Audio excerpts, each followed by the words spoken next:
really matter kung makukuha niya yung setup na yan. And pakiramdam ko tama lang din to para mapakita yung BREN noon.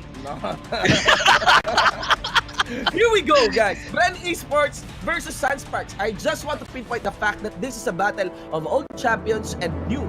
SUNSPARKS is the running champion right now, coming in from MPL Season 4. BREN Esports is like a powerhouse pagdating sa mga championship. Lagi na lang silang nagja-championship. Tanging nung Season 4 lamang sila hindi dumating sa championship, sa totoo lang.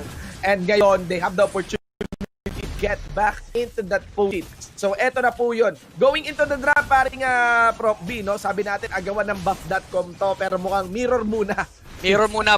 Parehas parehas hindi muna maging agresibo, pakiramdaman. Simula pa lang ng draft, 'di ba? Kanina pinag-usapan natin Shinbu, nagpapakiramdaman, hindi muna lahat inilalabas yung mga tagong estratehiya. Pero eto na, inaabangan natin yung invade coming from the side of SUNSPARKS. Very aggressive. Look at Grid zoning out Lasty. Nako, alam natin yung tansyahan nila. Lasty dito, mapapatras na. At tingnan natin kung sino makakuha ng buff doon. Hindi na mahalaga ngayon.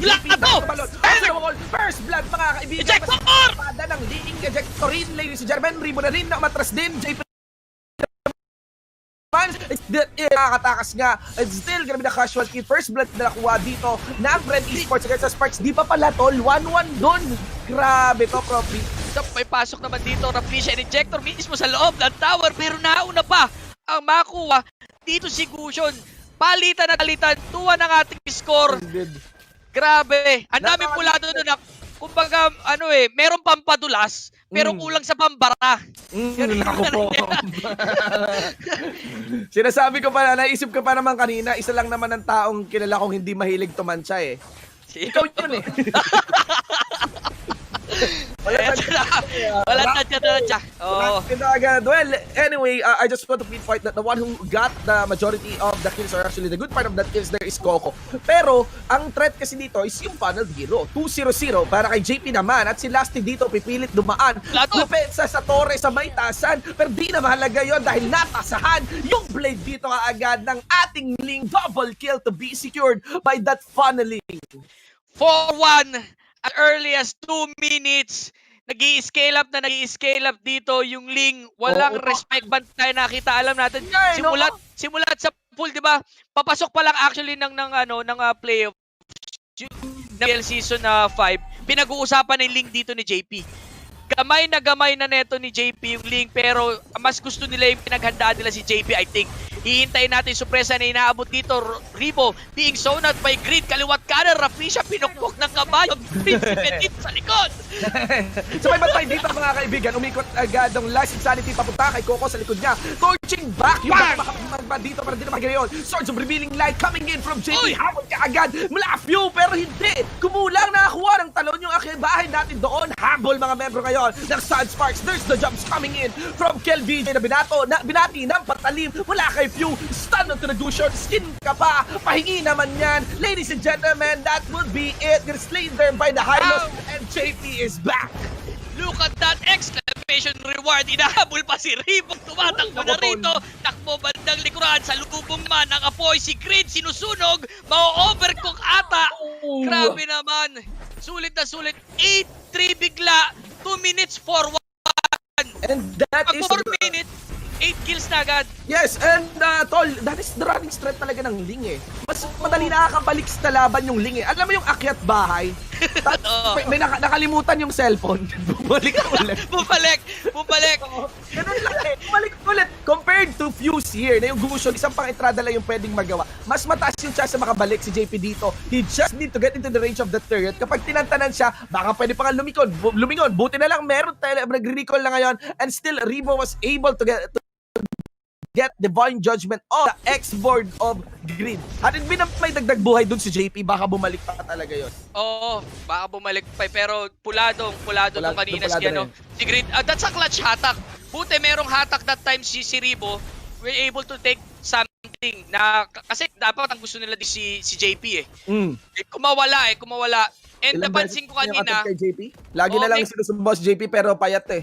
Oo, may clutch time dapat si Few eh. Dapat ma-pick off na niya na tumalon si JP kanina. Taka ako, hinata na pindot yung execute.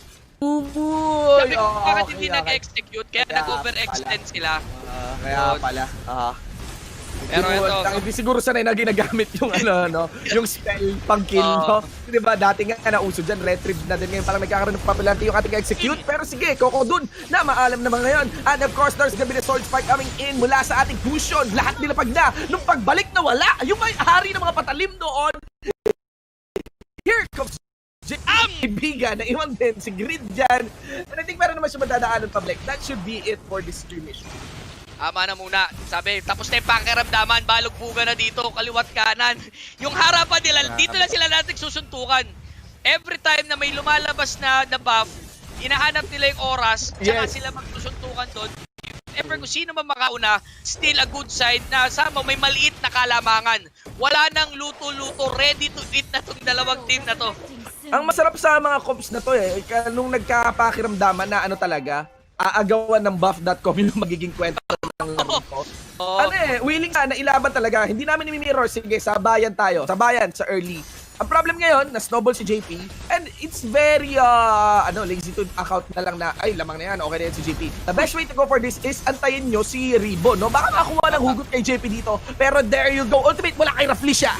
Mabog sa mukha, patay si Coco dito, kahit anong galing pali, pinakita dito ng BREN Esports against SUNSPARKS. Medyo sumalubong si Kiluwash, Pico para sa kanya, nakakawala pa nga si Pew, sabay Tempest of Blade sa mukha, takbuhan na rito, bulado na rin si Ribo, Kiluwash may sariling laban, wildcard sa mukha! Nako kay Kiluwas naman na hindi makatakas dyan. Low race ka pala, yung Lotus mo naka-cool down. Let's go here! Hindi naman to deny the kill. At least. Pero that's it. That's it. That's Kiluwas na corner. Mga kaibigan, nasa be massacred in no particular order. 11-6 for a running game. You are seeing the items right now. Both of our main mage here has that Calamity Reaper on. Pero ang biggest headline ng laro ngayon ay si paring JP. And battle on has that Raptor Machete steadily gaining stacks, of course, fully completed. Makikita mo that across the board there are multiple, parang trusty na boots dito. Pero hold that thought, there's a fight breaking out here for the Riverside. Kasalanan ito ng buff. Every time may kaguluhan na mangyayari. Now, this is a 5v5. Sumasama na rin si The King, LVJ Buebuelo with the Glorious Pathway combination. Tumalon na at nagmintis. Tumakbo na ang ating tropa ditong si Grak, si Lasty Mac. Umatras na muna. Oo nga. Well, at least ngayon hindi na todo hindi na todo commit. Maaway sa buff ngayon. We're seeing some engages na that result to just everyone embracing each other but falling back, no? Uso sa mga relasyon yun ngayon, no? Lang, pero wala nang batian after. Nakaramdam na Nakaramdam na. Parang Shinbu na kanina, lumalaban. Pero unti-unti ding umaangat yung lamang ng SUNSPARKS. Tama na yun Tapos may part dito na lumalaban yung Shin, yung SUNSPARKS na kulang. Now sumasama na ngayon si KLVJ. Yeah, that's the running joke. Kanina nga natin hindi na-account si KLVJ. It was mainly on to Kiluwas tapos si JP. Pero eto, tol, a solo kill on the Gushon right now, clearly not paying off for this game. That is a 1-5-3 on the few. The big question for BREN Esports, baka na-punish na nga sila of them experimenting on this first game. Now, once Coco, mga kaibigan, forcing the flicker out, humabol si Kiluwas dito. They will not be able to land the crowd control. Kaya naman walang tower dive, they co-commit ngayon sila kill. Hindi pa fully banks tsaka fully one side si Kiluwas ngayon Kaya medyo nag-iingat siya. Nag-iingat siya sa ganitong sitwasyon. Raflisha taking a lot of damage. Again, BREN Esports. Zone out potential lang pala just to secure this turtle. Mulado na muna sa switching, juggling ang kanilang mga buhay dito going inside. Ang alam mo, gusto ko yung part na ginawa ni Grid Tumulong siya dito kay Raflisha.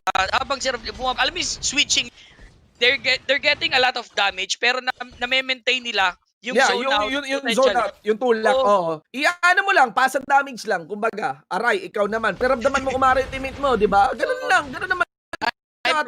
Mga kaibigan, Typers, ay pinpoint, no? Kung gaano kahirap ngayon yung sitwasyon ni paring Pew on the BREN Esports side, that every behind, no? Every pagkahuli ng Gushon dito, not just in terms of kills, but also in terms of buff, is a gain for JP's Ling Yun yung problem Kung ano yung kinaangat ni JP, yun yung ikakahila nung Gushon Kasi blue buff agawan yung nangyayari talaga tol. And for the most part, ayun na, nagkakaroon nakikita nyo na yung resulta sa game ngayon. It is favoring heavily onto JP. Medyo, shutdown ang Gushon dito ni Few habang nakakagala na mismo ang downside, side ng BREN Esports. Buebuelo na dito.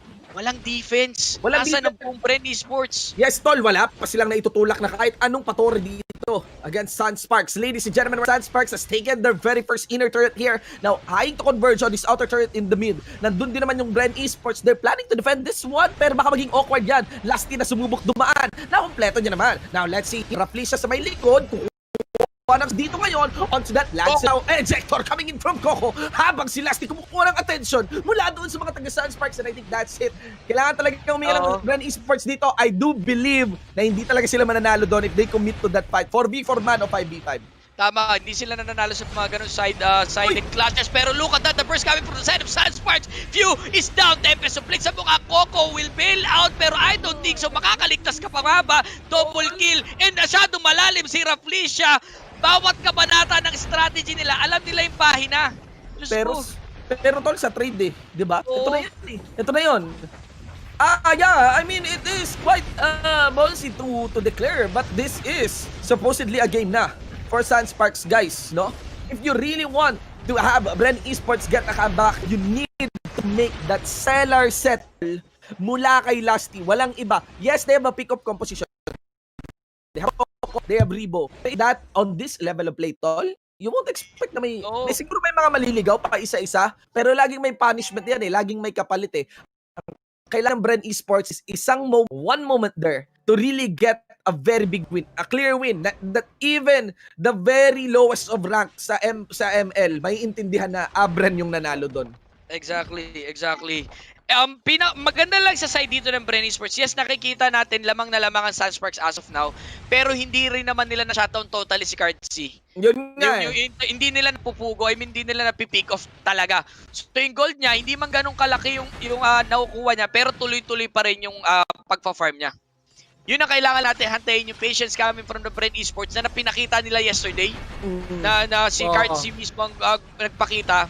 And now they're trying to pick off again and again si Grid. It's either Grid or Raflesia ang ini-ejector nila. Setup lang to.